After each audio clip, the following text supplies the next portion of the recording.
Hey y'all, it's Caitlin. Welcome back to my channel, Conservation Caitlin. I'm sorry it's taken me so long to get a new video up, but I have been posting a little bit to my Instagram page.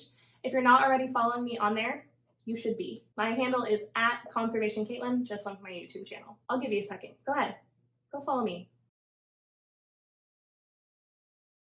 Did you do it yet? Go follow me. All right, well, for today's video, I wanted to talk about the 5 R's. Now, you may be familiar with the 3 R's, reduce, reuse, recycle, but I wanted to talk to you about the 5 R's. And this is something I originally learned about from Bea Johnson. She is someone that I discovered when I was first looking into the whole zero waste movement. She has created this phenomenal book called Zero Waste Home. And this is not where I learned about the 5 R's, but you can read about them in her book. I highly, highly recommend this book. I'm not even all the way through it, and there's so much knowledge in here. What I really love about this book is that she has a whole chapter on the 5 R's. So you can see here, it's kind of a reverse pyramid, so that you taper down to less and less the further you get into the pyramid. So at the top is refuse, then reduce, then reuse, then recycle, and then rot or compost. I really love the way she's kind of broken it down, and she really goes into full detail about each R, so I'm going to try and do my best and go over those as well.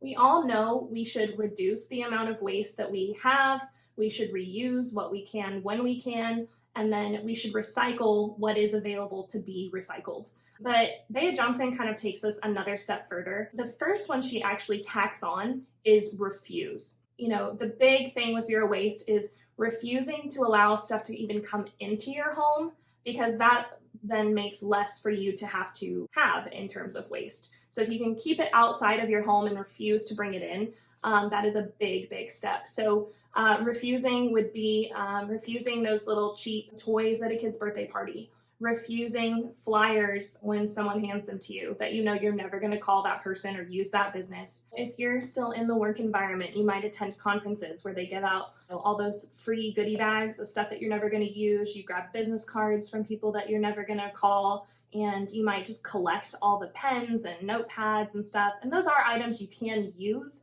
but you probably have enough pens and you probably have enough notepads or scratch paper that you're not going to need those items. Honestly, this is the hardest one for me in my personal life. It definitely takes some practice to say no thank you, or that's okay, or no, I don't need that. And it can be a little awkward sometimes, but don't be afraid to push through that awkward. Just start practicing refusing. The next step is to reduce. We've kind of talked about this in some of my other videos already. You can reduce your junk mail from coming in.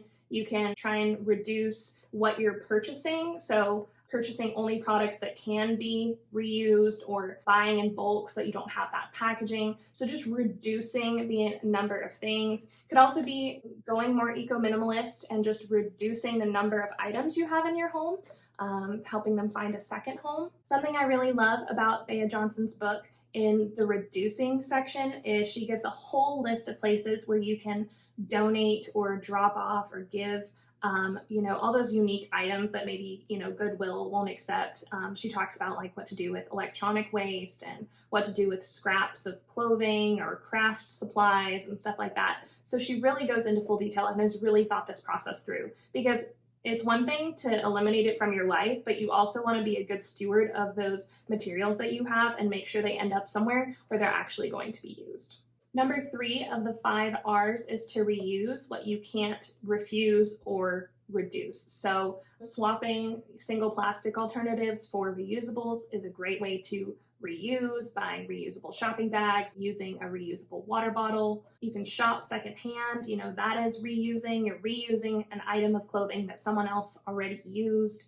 And secondhand applies to everything. So pots and pans, or appliances, or clothing, obviously. Bea Johnson kind of takes it a step further on step 3 with reusing. She also talks about repairing items that are broken or damaged. So repairing clothes or repairing broken appliances instead of just buying something new, trying to extend the life of that item even further, and then rescuing. So finding items that would normally get tossed or sent to the landfill and saving them and giving them a new home or a new purpose. For example, cardboard moving boxes. So many people, when they're done moving, just chuck them. But you could take those and reuse those, make a fort for your kids or a tower for your cats to play in, or save them for yourself in case you need to move. You can also go find all these boxes at places like large grocery stores. They usually have tons of boxes that they're trying to get rid of, or find a local warehouse nearby.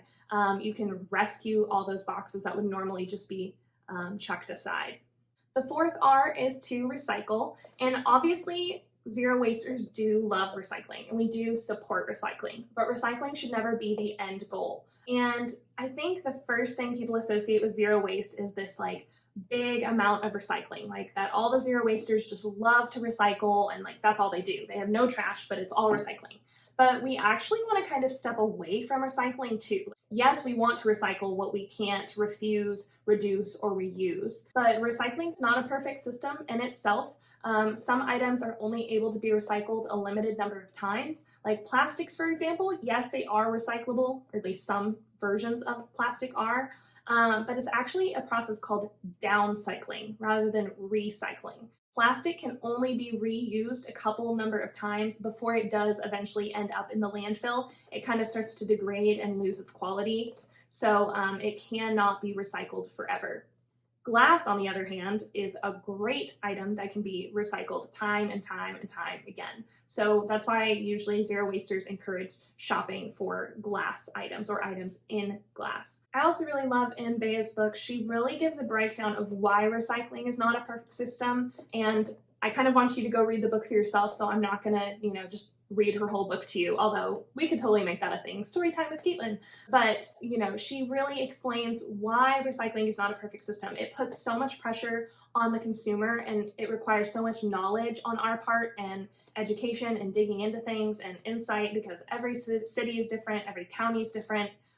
Some items are recyclable, some are not. So it's just kind of a complicated system, and it's not a perfect system. So we only try and recycle what we have left over from our tiers that we can't do something else with. The last step, number 5 of the 5 R's, is to rot or compost. Bea Johnson is a huge advocate of composting. I am too.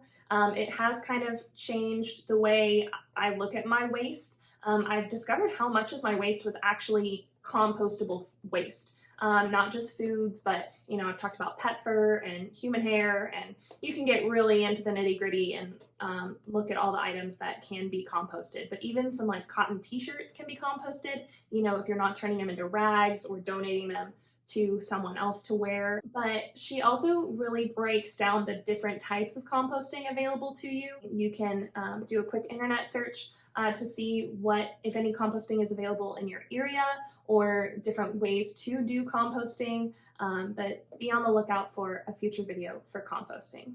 Well guys, that's it. I wanted to keep this video pretty brief since my last video was so long, but those are the 5 R's: refuse, reduce, reuse, recycle, and compost or rot. It has really changed the way I look at all of my consumerism. I do think these are the foundational steps for becoming zero waste. And it's not like you master one and then move on to the next. You can kind of do all at the same time, but it is an ongoing process. You don't simply become perfectly zero waste overnight. So don't be too hard on yourself if you forget to refuse those items in the drive-thru, or you weren't able to reduce your junk mail this month because you've just been too busy, or you accidentally grabbed a plastic bag from the grocery store because you forgot your reusables. It's okay. We're all gonna make mistakes in this journey, but I wanted to share these 5 steps with you because I think it's a great way to get started and start retraining your thinking when becoming zero waste. Thank you guys so much for watching. I really appreciate it. If you'd like to see more of my videos, click that subscribe button. And if you want to be notified every time I post a new video, click the bell as well. Like I said at the beginning of my video, I'm also on Instagram, so if you haven't followed me there, please check me out at Conservation Caitlin. Thank you guys so much for watching, and I'll see you next time. And please remember that, we can't save the world, but we can make a difference.